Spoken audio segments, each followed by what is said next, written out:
Doar campionul nostru de la Apă Canal întotdeauna îmbracă aceeași haină, pentru că este uniforma de serviciu. Însă sub această uniformă se ascunde, ziceam mai devreme, un campion adevărat. Haideți să-i cunoaștem pasiunea nebănuită a eroului din reportajul ce urmează.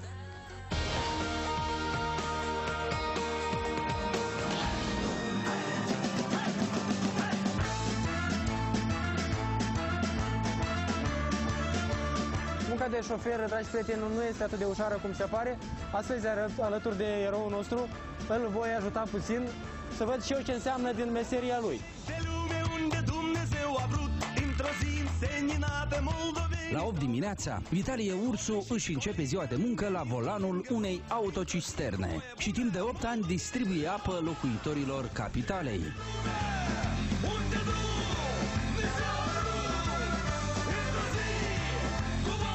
Aveam atunci vârstă de 18 ani, chiar când am primit permisul, și mi-a plăcut, așa și-a rămas să lucrez în continuare. Iar după orele de serviciu, sportivul revine la hobby-ul său. După ce l-am văzut pe campionul nostru la locul de muncă, îl va vedea deja în altă ipostază, aici, la sală, unde zilnic se antrenează.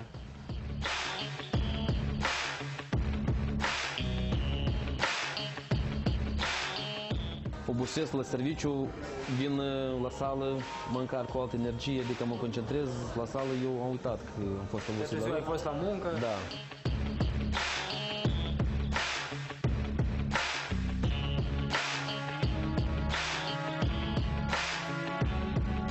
De mic vroiai să devii sportiv, profesionist? Nu, eu sport de performanță am început foarte târziu, nici cu un gând, adică n-am avut intenție, adică n-am avut planul să fac sport de performanță. Campionul familiei, așa e dezmierdat de cei dragi, care îi simt mult lipsa atunci când e plecat în deplasări. Eu îl sunt pentru că asta e pasiunea lui și îi sunt alături. Clar că îmi fac griji pentru sănătate. Nu are un antrenor personal, de aceea singur își stabilește programul de exerciții și tot cu forțele proprii își găsește mijloacele de a accede la diferite competiții internaționale. La campionatul mondial vreau să trec atenție că am plecat, am fost antrenor la Belgia, am trecut la Franța, deși ne-a fost susținut asta de administrație de la Apă Canal.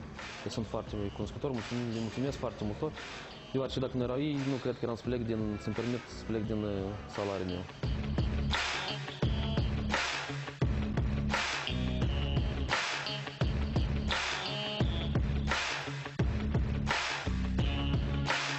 La cine sunt mai mari mușchi? Pare că la tine. Cum crezi? De cât timp am nevoie eu ca să fac așa mușchi ai tăi? Mai muște odată albina. Da, trebuie să mă muște odată albina și să vor împla mușchi.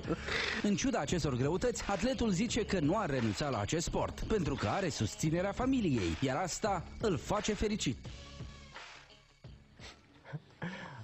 Ei bine, și după această demonstrație de forță, să avem apă în case, la robinet de fiecare dată, pentru că oameni puternici, oameni voinici ne asigură.